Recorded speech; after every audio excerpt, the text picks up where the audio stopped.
You know the importance of creating compelling characters. Characters that go through transformative arcs. Characters you relate to or root for. But in order to help those characters go through their transformations, you need useful characters. Characters that help drive the story forward.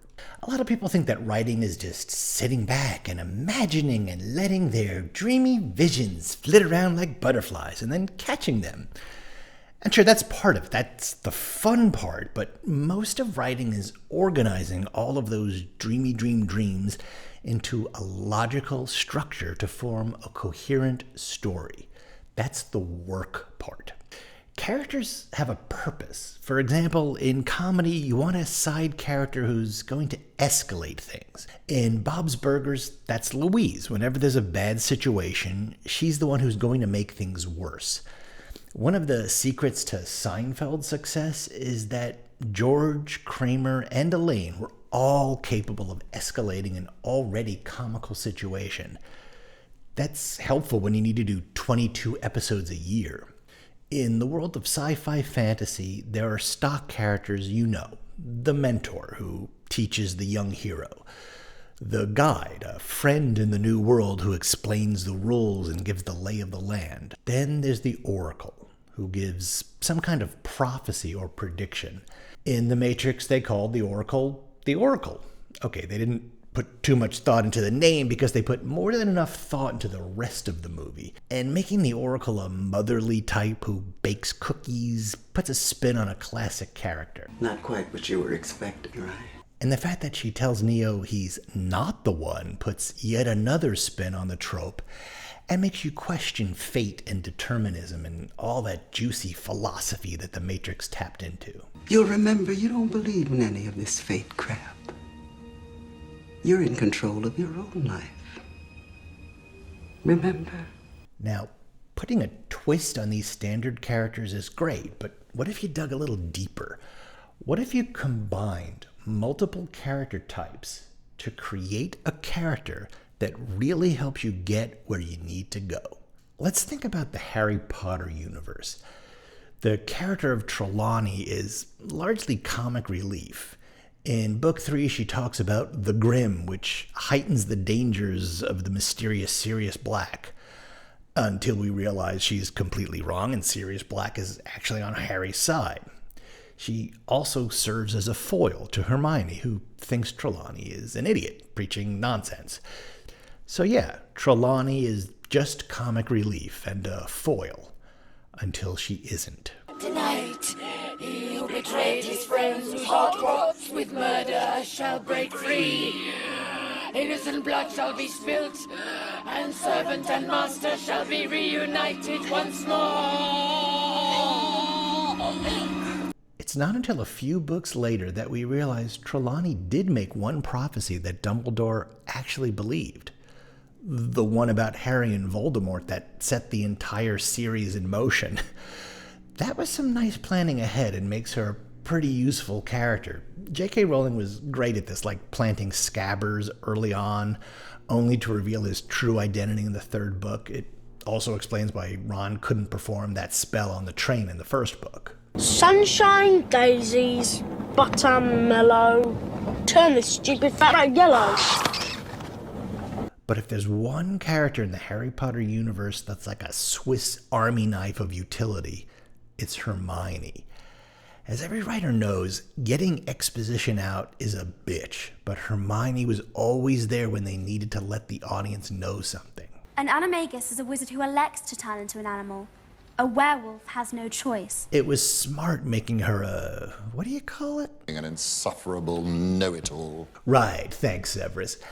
And making Ron the type of guy who would never read a book makes it so you could add some comedic banter as the overachiever and the underachiever let Harry, and therefore the audience, know all that they need to know.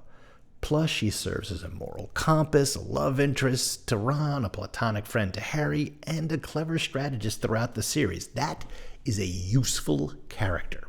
George Lucas once said that in these kind of stories, characters are like chess pieces. If stormtroopers and orcs are pawns, Hermione is a queen. In the world of Doctor Who, The Tardis is the device they use to get the Doctor and his companion anywhere in the universe, any point in time. But sometimes the Tardis messes up, and the Doctor ends up nowhere near he wanted to be. You may say, Paleshi, the Tardis is a machine, not a character. I'd say, aha. Remember the episode The Doctor's Wife, where the Tardis enters a woman's body? Remember what she said? You didn't always take me where I wanted to go. No, but I always took you where you needed to go. So yeah, I'm sticking with my guns and saying the TARDIS is indeed a character, and a very useful one at that. After all, if the Doctor always ended up where he wanted to go instead of where he needed to go, we'd have missed out on a lot of great episodes. In the original Star Wars, the Useful Character Award goes to Artoo-Deetoo. He and C-3PO followed the tradition of mismatched comedic duo of Laurel and Hardy, Abbott and Costello, Bert and Ernie, and Felix and Oscar. And they do it all with one half of the team not even speaking English. Don't you call me a mindless philosopher, you overweight glob of grease. Now come out before somebody sees you. R2 carries most of the plot for the first half hour, bringing Luke and Obi-Wan together with a little deception. He did lie about that restraining bolt, not letting him show the whole message. Even when Luke assumes the mantle of the movie's protagonist, R2 is still the main driver of the plot, discovering Leia is on the Death Star. He says I found her and keeps repeating she's here. Turning off the trash compactor and literally putting out fires. He's with Luke until the Death Star trench, until he's shot because, well, Luke has to do it on his own. And seeing R2 fully restored at the medal ceremony is the perfect way to send the audience home on a high note. Think about what a different movie it would have been if they didn't show shiny, happy R2 in the end. The Marvel Universe has many useful characters, but I have to say the GOAT is Tony Stark. While James Bond has Q, Tony Stark is his own Q. While Luke has Han, Tony Stark is his own self-centered jerk who needs to learn to care about other people. While most heroes have a wisecracking sidekick to add comic relief, Tony Stark is his own comic relief. While most heroes have a mentor, Tony Stark is a self-made man who becomes a mentor. There's a reason Marvel had a great 20-movie run when Tony Stark was the center of its universe. We see the ultimate selfish jerk end up making the ultimate sacrifice. It's a pretty tasty arc you got there. Moving away from sci-fi fantasy, I want to talk about one of my favorite shows of all time, Breaking Bad. The show hit the ground running and kept one-upping itself, but when they needed to take things up a level, they realized they better call Saul. We've seen sleazy lawyers before, some comedic. Now, let's get down to business. To my executor, Lionel Hutz, I leave $50,000. Mr. Hutz? You'd be surprised how often that works. You really would. And some grounded like in The Wire. But by bringing in comedy legend Bob Odenkirk as Saul Goodman, they took the sleazy lawyer to an 11. These go to 11. Which is great for the sake of comedy, but it also gave the other actors a chance to shine. Dean Norris said that his character was played a lot more for comic relief in the first few seasons. But once they brought in Odenkirk, it gave him a chance to let Hank evolve to a more serious character. The same could be said for Aaron Paul, whose material in the later seasons was much more complex than what he'd been given in the first 2 seasons. But Saul Goodman is much more than comic relief. He's a very useful character. Remember when I talked about the stock character of the mentor? Well, who is the mentor in Breaking Bad? You could say Walter is Jesse's mentor. He serves as a chemistry teacher to a not-so-bright student. But you could also say that Jesse is Walter's mentor, walking him through the journey of turning to a life of crime or breaking bad. But once Saul Goodman enters the scene, he becomes a mentor to both Walter and Jesse, holding their hands as they journey from low-level criminals to international drug dealers and expert money launderers. Once Tuco was gone, they needed a new villain to bump up against, and it was Saul who led them to Gus Fring. And let's talk about what happened when Walter meets Gus Fring. In writing, the big question is, what's more important, character or story? When you finally understand that character and story are intertwined, something in your brain just clicks. And this is the perfect way to illustrate it. Saul sets up a meeting with Walter and Gus. Jesse shows up late and high. That's his character. Gus refuses to work with them because Jesse is a junkie, and he is a careful man. That's his character. Walter refuses to take no for an answer. That's his character. Gus will only work with him if he abandons Jesse.